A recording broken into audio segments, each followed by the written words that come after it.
आज की चर्चा का विषय है गुरुदेव का आदेश था। और मैं अपने वक्तव्य को शुरू करने से पहले कहना चाहूँगी कि ये जो पुस्तकें अभी अभी गुरुदेव ने दिखाई आपको, कक्षा प्रथम से लेकर 5वीं तक, इन पुस्तकों के संबंध में आज के 3 वर्ष पहले जब गुरुदेव से मेरी चर्चा हुई और गुरुदेव ने कहा कि तुम्हें एक पद मिला हुआ है अपने संस्थान में और अपने बीएड के विद्यार्थियों के लिए तुम इन्हें मंगाओ और इन्हीं पे कार्य कराओ। मैं बहुत ही ईमानदारी के साथ यहाँ बताना चाहती हूँ कि मेरे लिए ये केवल गुरुदेव का आदेश था। जब तक ये पुस्तकें हमें प्राप्त नहीं हुई, हमें उन पुस्तकों के महत्व का पता ही नहीं था। पुस्तकें हमने गुरुदेव के आदेश से मंगा ली, विद्यार्थियों में वितरित भी कर दी और कभी कभी इसको उठा के देख भी लिया। लेकिन जब इस सेमिनार के संबंध में चर्चा हुई और मुझे ये आदेश मिला कि मुझे भी वक्ता के रूप में इस पे एकीकृत शिक्षा और अधिगम शिक्षण पे बात करनी है, तो आप विश्वास कीजिए कि कक्षा प्रथम, द्वितीय और तृतीय की पुस्तक सोते जागते रात दिन मेरे साथ चल रही हैं और मैंने इसका तब जा कर के एक एक अक्षर, एक एक पेज मैंने पढ़ा है। गुरुदेव ने बहुत अच्छे शब्दों में अभी भी कहा, और ये सच भी है, कटु सत्य है, कि जो भी उद्बोधक होते हैं या जो भी वक्ता होते हैं वो अखबारों से पढ़ लेते हैं, गूगल से डाउनलोड कर लेते हैं, इधर उधर अपने शिक्षार्थियों को कह देते हैं पीपीटी बना दीजिए, कुछ भी कर दीजिए, ये सत्य है। लेकिन यदि ज्ञान की गंगा में उतरना है तो तैरने के लिए हाथ पैर खुद को मारने पड़ते हैं। हम बात कर रहे हैं वक्तव्य राष्ट्रीय शिक्षा नीति 2020 की। सबसे पहला हमारे सामने प्रश्न जो कि हम सुबह से बात कर रहे हैं, विद्यार्थियों के बस्ते का बोझ कैसे कम किया जाए। बहुत सारी बातें हुई अभी। मैं भी जब कल अपना उद्बोधन तैयार कर रही थी तो मैं भी देख रही थी, और अभी हमने जी न्यूज का जो डीएनए टेस्ट है वो भी देखा। एनसीईआरटी ने कह दिया, विभिन्न आयोगों ने कह दिया, विभिन्न कमीशनों ने कह दिया, सरकारों ने कह दिया, और गुरुदेव ने उसका उत्तर बहुत ही सुंदर अक्षरों शब्दों में दिया। गुरुदेव ने कहा कि कितने अभिभावक हैं जो 2 सेट खरीद पाएंगे, कितने ऐसे विद्यालय हैं जहां लॉकर दे पाएंगे। इससे बस्ते का बोझ तो कहीं ना कहीं केवल कंधे पे लादने का बोझ कर सकते हैं हम, शारीरिक बोझ में तो कमी आ सकती है, लेकिन मानसिक जो बोझ है, जो अधिगम जिस स्तर पे हम चाहते हैं वो तो वही का वही है। तो आज का इसलिए हमारा विषय जो है मुख्य, वो है विद्यार्थियों के बस्ते का बोझ कैसे कम हो। साथ ही साथ सूर्या भारती की शिक्षण पुस्तकें एवं राष्ट्रीय शिक्षा नीति 2020 किस तरह से ये आपस में जुड़ी हुई हैं।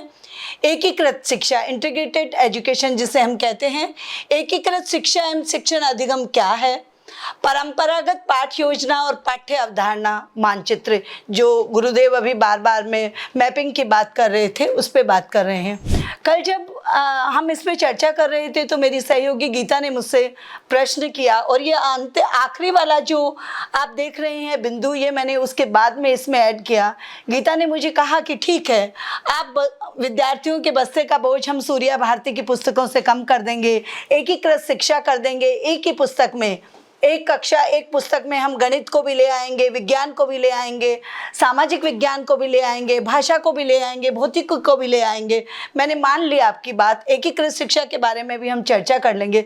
मुझे आप ये समझाइए कि गत 24 वर्षों से आप भी बीएड में अध्ययन अध्यापन करा रही हैं, मैं भी पिछले 10 वर्षों से अध्ययन अध्यापन कराई हूँ, इसकी पाठ्य योजना कैसे बनाएंगे। और वो मेरे सामने चुनौती थी, क्योंकि एकाएक गीता ने प्रश्न किया और प्रश्न करके ये घर चली गई, और मैं रात को 1 बजे तक सोचती रही कि ये जो गीता का प्रश्न है वो कल सभागार कक्ष में किसी और मेरे सहयोगी द्वारा भी उठाया जा सकता है। तो ये मेरे चिंतन और मनन की परिणति है जिस पे हम अभी बात करेंगे। ये जैसा कि मैं आपसे बात कर रही हूँ कि ये निर्विवाद सत्य है कि वर्तमान शिक्षा व्यवस्था में विद्यार्थियों के लिए बस्ते का बोझ एक समस्या बनी हुई है। शिक्षक, अभिभावक सभी चिंतित है। बालक भी शारीरिक रूप से मानसिक पीड़ा से ग्रसित है, और इस संबंध में हम सब यशपाल कमेटी की बात कर रहे हैं, लेकिन उससे पहले भी 1947 में 31 जुलाई को जो नरेंद्र देव समिति नागरी लिपि सुधार के लिए बनी थी, वहाँ भी कहीं ना कहीं बस्ते का बोझ कम करने की बात करी गई थी। सीधे शब्दों में नहीं तो वहाँ कहा गया था कि बस्ते से वजन से विद्यार्थियों को सिर दर्द, पेट की हड्डी में टेढ़ापन और कंधों का झुक जाना आदि शारीरिक व्याधियाँ और मानसिक तनाव में भी वृद्धि समाहित है। उसके बाद यशपाल समिति आई, जिसके बारे में मेरे से पूर्व जितने भी विद्वज्जन हैं उन्होंने आपसे चर्चा करी कि बोझ के बिना कैसे सिखाया जाए। तो यशपाल कमेटी में कहा गया कि जीवन भर स्वयं शिक्षण और कौशल निर्माण की क्षमता सहित सीखने की गुणवत्ता में सुधार करते हुए सभी स्तरों पर, सभी स्तर से मतलब हमारा यहाँ पर सभी विद्यालय प्राथमिक, माध्यमिक और उच्च माध्यमिक और उच्च शिक्षा से हैं, युवा विद्यार्थियों तथा विद्यालय के विद्यार्थियों पर बस्ते के भार को कम करने के तरीकों और साधनों पर सलाह दी गई। सलाह सबने दी। सबसे बड़ी सलाह मुझे याद आती है जब मैं सलाह की बात करती हूँ और चर्चा करती हूँ, तो सबसे पहले जब मैंने एनसीईआरटी में, जब एनसीईआरटी में गुरुदेव जी प्रोफेसर थे और 1995 में जब मैं एमएड कर रही थी तो गुरुदेव ने टीचर एजुकेशन मुझे पढ़ाया था। और उस समय के बाद कुछ वर्षों में ऐसा समय रहा कि मैं भी अपनी पारिवारिक जिम्मेदारियों से लगभग 10-15 वर्ष तक मैं गुरुदेव से ज्ञान या मार्गदर्शन नहीं ले पाई। लेकिन पुनः जब मैं गुरुदेव से मिली, और उस समय लगभग 2010 की बात है जब राइट टू एजुकेशन एक्ट आया था। राइट टू एजुकेशन एक्ट पे जब हमने एक वर्ष के बाद में उसकी ज़मीनी जो हकीकत है और वो कितना लागू हुआ उस पर जब मैंने एक सर्वे किया, और उस सर्वे में निकल के आया कि जो विद्यालयों में कार्यरत 20 वर्ष से भी ज़्यादा समय से जो अध्यापक हैं उन्हें भी नहीं पता था कि राइट टू एजुकेशन एक्ट में लिखा क्या गया है। मेरे एक पारिवारिक मित्र हैं जिनका राजनीति में दखल अंदाजी है। मैंने उनसे आग्रह किया, डॉक्टर योगेश दुबे जी से, कि मैं कपिल सिब्बल जी से मिलना चाहती हूँ, क्योंकि मैं उन्हें बताना चाहती हूँ कि आपने राइट टू एजुकेशन एक्ट ये नीति तो ला दी, लेकिन अभी तक आपने शिक्षकों को तो प्रशिक्षित किया नहीं है इस संबंध में। तो उन्होंने बहुत ही कड़वे शब्दों में मुझे बताया कि मैं आपको मिला दूंगा कपिल सिब्बल जी से, आपको चाय कॉफ़ी भी दी जाएगी, आपका स्वागत भी किया जाएगा, लेकिन आपकी जो मंशा है इस पे आपको खुद काम करना होगा, वो नीतियों में परिवर्तन नहीं होगा। तो नीतियों के बारे में हम जानते हैं, उन नीतियों को परिवर्तन करने का, उन नीतियों से चुनौती लेने का कार्य सूर्य फाउंडेशन कर रहा है। ये हम सब के लिए सौभाग्य की बात है और हम सब आज उसके बैनर के नीचे यहाँ एकत्रित हुए हैं। इस विषय पर जैसा कि शिक्षाविदों, विद्वानों, मनोवैज्ञानिकों के समूह ने गंभीर चिंतन, मनन और मंथन की परिणति हमारी राष्ट्रीय शिक्षा नीति है। अब समय है संस्थानों के प्रबंधकों, जैसा कि आप सबने कहा, प्रधानों, विषय विशेषज्ञों और विषय अध्यापकों के द्वारा इस दिशा में सजग होकर निश्चित योजना के अनुरूप कार्य करें। मैं भी आज यहाँ इस मंच से जब आपसे चर्चा कर रही हूँ तो मुझे भी यहाँ एक संस्थान के निदेशक के रूप में बुलाया गया है, और मैं पूर्व में ही बहुत ही विनम्र शब्दों से ये कह चुकी हूँ कि सबसे पहले जितने भी संस्थान हैं उनके संस्थापकों, उनके मालिकों, उनके प्राध्यापकों, उनके प्रिंसिपल्स, इन सबको बताना होगा कि एक कक्षा एक पुस्तक सूर्य भारती की हमारी जो राष्ट्रीय शिक्षा नीति 2020 है उसको किस तरह से उसका अनुपालन कर रही है। सर्वप्रथम प्राथमिक शिक्षा केंद्रों पर बालकों की शारीरिक विकास के साथ ही सामाजिक, भावात्मक और सांस्कृतिक विकास पर बल देने की आवश्यकता है। बौद्धिक विकास हेतु विशिष्ट शिक्षण तकनीकी का उपयोग करते हुए मौखिक दिशा निर्देशों के द्वारा ही बालक का सर्वांगीण विकास किया जा सकता है। राष्ट्रीय शिक्षा नीति के अनुसार, ये मैं आगे इसको कर देती हूँ क्योंकि इस पे हम बात कर चुके हैं, बस्ते का बोझ। राष्ट्रीय शिक्षा नीति में भी बस्ते के बोझ पे जो नीति बनी है उसमें कहा गया है कि यदि बालक का वजन 10 किलो है तो उसके बस्ते का बोझ 1 किलो से ज़्यादा नहीं होना चाहिए। मतलब कि यदि कोई 100 किलो का विद्यार्थी है, अभ्यर्थी है, शिक्षार्थी है, तब भी हम केवल उसके बस्ते को यानी उसको पुस्तकों का एक साथ 10 किलो का बोझ दे सकते हैं। ये राष्ट्रीय शिक्षा नीति में कहा गया है। स्वतंत्रता के उपरांत भारत में अनेक शिक्षा नीतियां और आयोगों का गठन हुआ। प्राथमिक शिक्षा से लेकर के, जैसे कि अभी चर्चा कर रहे थे गुरुदेव, या फिर अभी बाकी लोग भी चर्चा कर रहे थे, मेकाले की बात कर रहे थे, हम ग्वालियर आयोग की बात कर रहे थे। लेकिन धरातल पर आयोगों और समितियों के द्वारा दी गई सिफारिशों को पूर्ण रूप से साकार कर दिया गया है, ये कहने का सामर्थ्य किसी में भी नहीं है। किंतु राष्ट्रीय शिक्षा नीति 2020 की संस्तुति एकीकृत शिक्षा एवं शिक्षण अधिगम को जमीनी स्तर पर साकार करने का बीजारोपण सूर्या भारती के शिक्षाविदों ने वर्ष 2000 में ही एकीकृत पाठ्यक्रम को तैयार करके कर दिया। 2020 में नई राष्ट्रीय शिक्षा नीति आई और सूर्या भारती की जो पुस्तकें हैं उनका निर्माण 2000 में ही हो गया।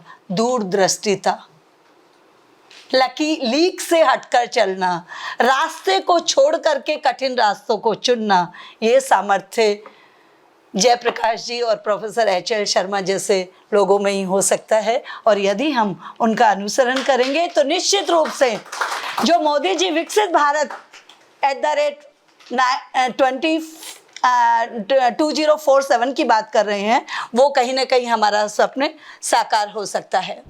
सूर्या फाउंडेशन के संस्थापक 1992 एवं चेयरमैन पद्मश्री जयप्रकाश अग्रवाल जी ने सूर्या भारती की पहली से 5वीं तक की पुस्तकों को एक कक्षा एक किताब में दिए गए प्राकथन में बहुत ही उल्लेखनीय उदाहरण दिए हैं। जिस प्रकार से शिक्षा के क्षेत्र में भगिनी निवेदिता, चाणक्य, गीजू भाई, जब गीजू भाई के यहाँ पे मैंने पढ़ा और चर्चा आई तो मुझे याद आया कि मैं 2002 से विश्वविद्यालय में पहले assistant professor, associate professor, professor, principal और डायरेक्टर के रूप में अभी भी अध्ययन अध्यापन कर रही हूँ। मैंने गीजू भाई शिक्षा दर्शन में पढ़ाया है, लेकिन गीजू भाई को मैंने पढ़ाया था विद्यार्थियों को केवल पढ़ाने के लिए और परीक्षा में पास होने के लिए। जब मैंने सूर्या भारती की ये पुस्तक पढ़ी तो मैंने गीजू भाई का, और अभी जब मैंने आपका वीडियो देखा तब मुझे समझ में आया कि गीजू भाई सही मायने में हमें किसी को बताने की आवश्यकता ही नहीं है। हम उसी से केवल बता सकते थे कि गीजू भाई जो थे वो प्रकृतिवादी थे, वो प्रकृति की गोद में जा कर के। जब हम प्रकृतिवाद की बात करते हैं तो हम कहीं कहीं विदेशी जो भी हमारे शिक्षाविद हुए हैं उनकी बात करते हैं। वो एक मुझे राजस्थान में हमारे यहाँ एक कहावत है कि घर का जोगी जोगना और गांव के सिद्ध। तो गीजू भाई भारतीय थे और उन्होंने प्रकृतिवाद को उस समय में प्रकृतिवाद की शिक्षा दी। लेकिन आज भी जब हम शिक्षाविदों की बात करते हैं, मैकाले की बात कर लेते हैं, रूसो की बात कर लेते हैं, प्लेटो की बात कर लेते हैं और विभिन्न लोगों की बात कर लेते हैं, तो ये मैंने देखा। शिक्षाविदों एवं राष्ट्र सेवकों के योगदान को कदापि विस्मृत नहीं किया जा सकता। उसी प्रकार से सूर्या फाउंडेशन के चेयरमैन पद्मश्री जय प्रकाश अग्रवाल जी एवं उनकी राष्ट्र उन्नति के लिए समर्पित टीम के प्रति शैक्षिक समुदाय आज नतमस्तक है, ये कहना कदापि अतिशयोक्ति नहीं होगा। सूर्या भारती की पुस्तकों के संबंध में गुरुदेव ने आपको बता दिया है, हम उसी पे बात कर रहे हैं। अब हम बात करते हैं एकीकृत शिक्षा एवं शिक्षण अधिगम की। एकीकृत, इंटीग्रेटेड, एकीकृत यानी जब हम अब एकीकृत को यदि मैं सामान्य बोलचाल की भाषा में मैं आपको समझाऊं तो मैं ऐसे समझा सकती हूं कि हम भोजन में, रात्रि के भोजन में या मध्याह्न के भोजन में हमने दाल बनाए, हमने चावल बनाए और हमने रोटी बनाई और हमने सैलेड भी काटा और हमने अचार भी रखा और साथ में हमने पापड़ भी रखा और ये एकीकृत हो गया जब मैंने सबको मिला करके पुलाव बना दिया, तो ये एकीकृत हो गया।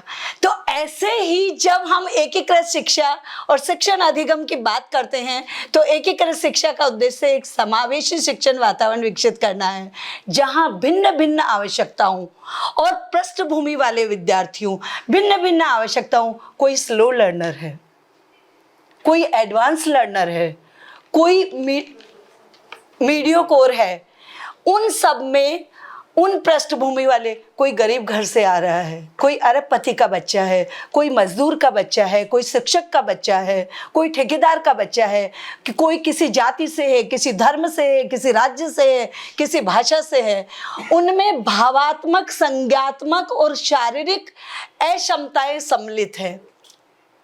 वे पारंपरिक कक्षाओं में अपने सहपाठियों के साथ अध्ययन कर सके। एकीकृत शिक्षा विद्यार्थियों के बीच स्वीकार्यता अपनाना, एक्सेप्ट कर लेना, विविधता और समझ को उजागर करती है, जिससे समानता की भावना जुड़ती है और जुड़ाव महसूस होता है।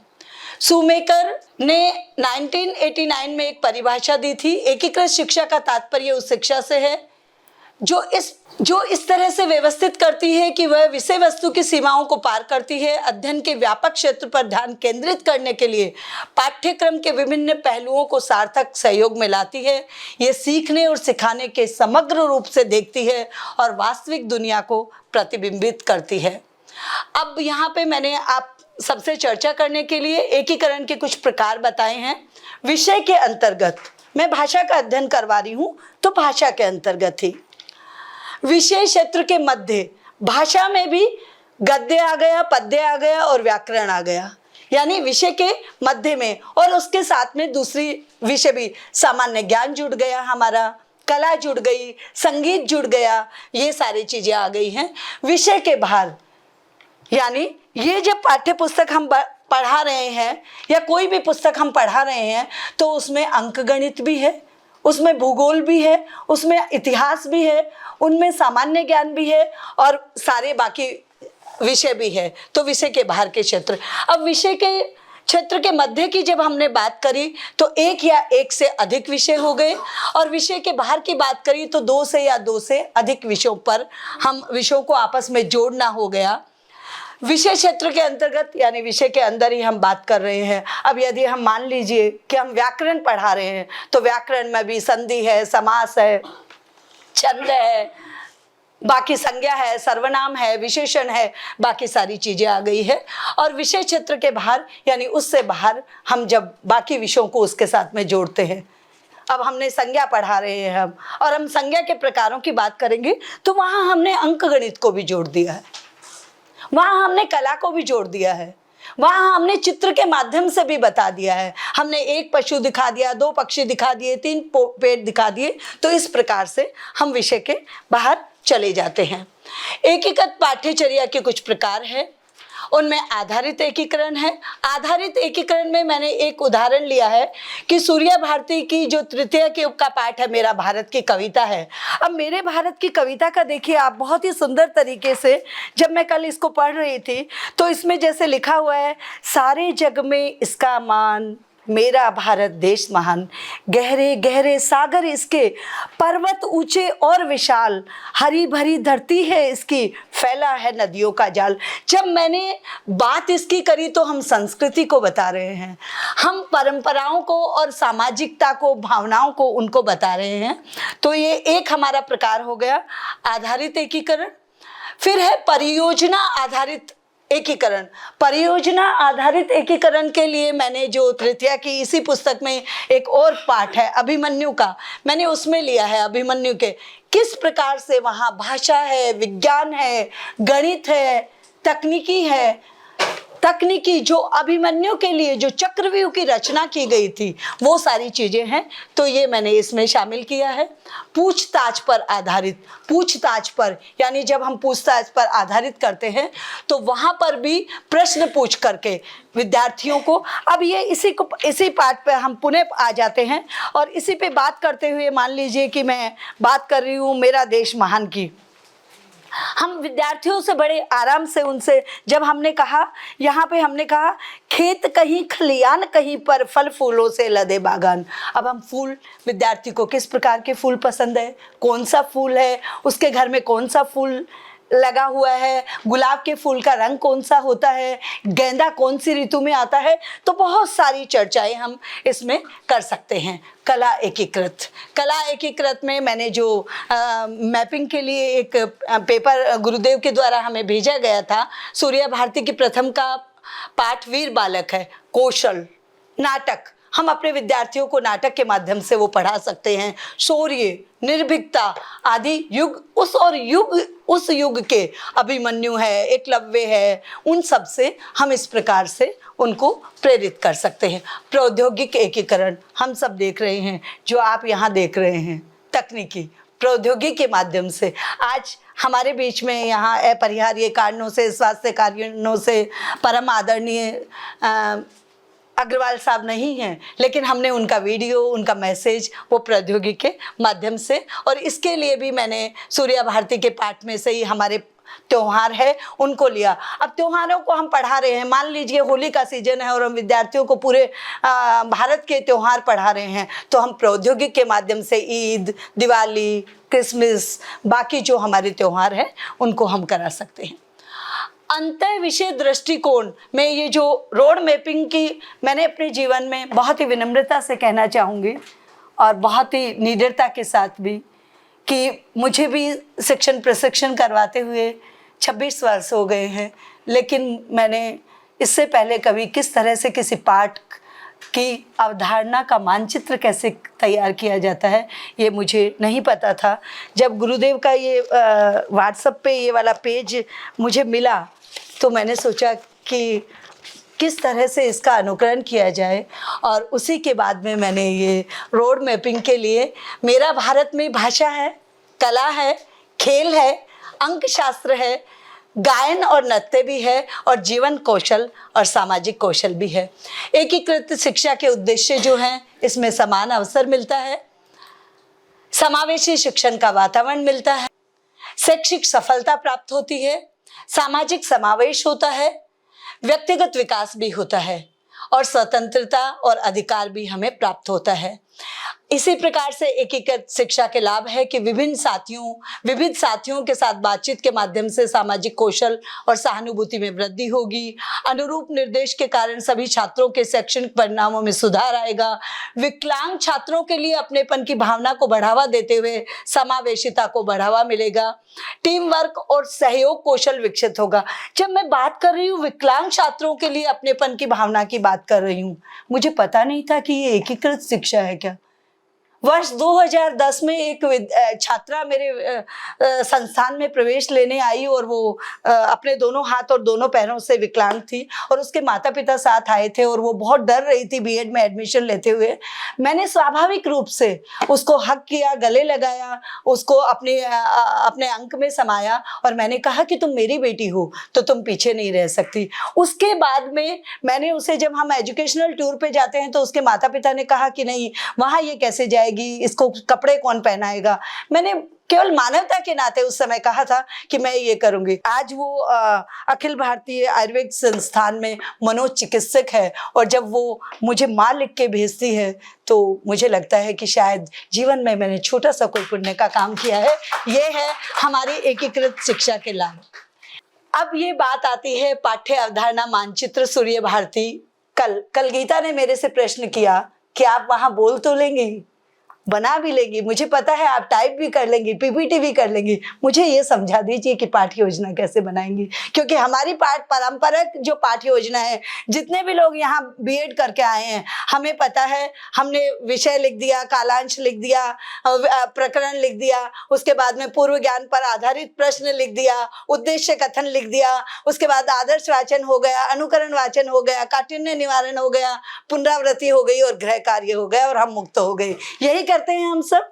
लेकिन यदि सूर्य भारती की इन पुस्तकों को एक किताब पर आपको चल रहा है, एक कक्षा एक किताब पर यदि आपको चल रहा है, तो सबसे पहले हमें जो हमारा शिक्षण है इसको व्यवसाय शब्द से अलग करके इसको पूजा समझना पड़ेगा, इसको सेवा समझना पड़ेगा, क्योंकि इसमें हमें तैयारी करनी पड़ेगी। इसमें अध्यापक को उसके मानसिक स्तर तक जाना पड़ेगा उस विद्यार्थी को। और इसके लिए कल मैंने ये रात में बैठ करके और ये बनाया जो मेरा भारत हमारा है, उसमें सामान्य विज्ञान, संस्कृति और भौतिकी है। सामान्य विज्ञान में समानता, निजता, स्वतंत्रता और धर्म। विज्ञान में तकनीकी विज्ञान, भौतिक विज्ञान, रसायन विज्ञान, जीव विज्ञान। संस्कृति में भाषा, विश्वास एवं अवधारणाएं, भोजन एवं परंपराएं। और भौतिक में प्राकृतिक संपदा, जैसे नदी की बात आई, पर्वत की बात आई, पेड़ पौधों की बात आई, जलवायु, मिट्टी और पारिस्थितिक तंत्र। ये रोड मैप था मैडम गीता, और इसके बाद में ये हमारी पाठ्य योजना है।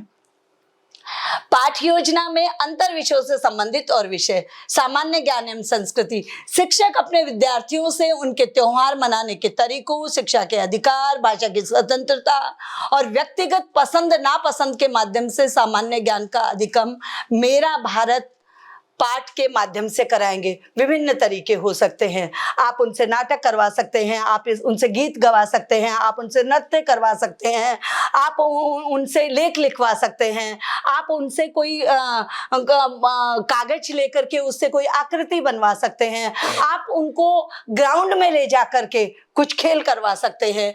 और इसी प्रकार से, क्योंकि समय कम था इसलिए मैंने बहुत लंबी चौड़ी नहीं बनाई है, विज्ञान एवं भौतिकी, भारत में उपलब्ध रसायन पदार्थों, जलवायु परिवर्तन, मौसम, जल, वायु, अग्नि, जीव जंतु, पशु पक्षी, मिट्टी के प्रकार आदि के चित्रों, गतिविधियों, लेख, नाटक से एकीकृत अधिगम करवाया जाएगा। ये बहुत सारे तरीके हो सकते हैं और इसमें हमने अपना भाषा, कला, विज्ञान, गणित, सामान्य ज्ञान, सामान्य विज्ञान, ये सब एक पाठ में हमने विद्यार्थी को पढ़ा दिया। और लास्ट अंतिम में मैं बात करना चाहूंगी कि पूछताछ पर आधारित शिक्षा के जो 5 ए है, संलग्न होना, अन्वेषण करना, समझना, विस्तृत करना और मूल्यांकन करना। हमें कुछ और नहीं किया। जिसने इस पुस्तक को पूरी तरह से पढ़ लिया, जिसने इस पुस्तक को हनुमान चालीसा या गीता समझ करके ध्यान से पढ़ लिया, उसको ये सारी की सारी चीजें स्वतः ही आ जाएगी। और इस प्रकार से एकीकृत शिक्षा एवं शिक्षण अधिगम सूर्या भारती की पुस्तकों के पाठों में समाहित है और ये पाठ्य सामग्री राष्ट्रीय शिक्षा नीति का अनुपालन करती है। इसी के साथ मैं आप सबका धन्यवाद करती हूँ, अपनी वाणी को विराम देती हूँ और आप सभी से निवेदन करती हूँ और मैं खुद भी गुरुदेव से ये आग्रह करती हूँ। मैंने गुरुदेव से कहा भी कि अब हमें, क्योंकि राष्ट्रीय शिक्षा नीति 2020 के अनुसार यदि 4 वर्ष का बीएड हो रहा है तो अब हमें कहीं ना कहीं कक्षा 6 से लेके 8वीं तक की पुस्तकों के निर्माण की तैयारी कर लेनी चाहिए। वो समय दूर नहीं है जब खुद राज्य और केंद्र सरकारें सूर्या भारती की पुस्तकों को विद्यालय में लगाने का आग्रह आपसे करेगी। धन्यवाद, प्रणाम, नमस्कार।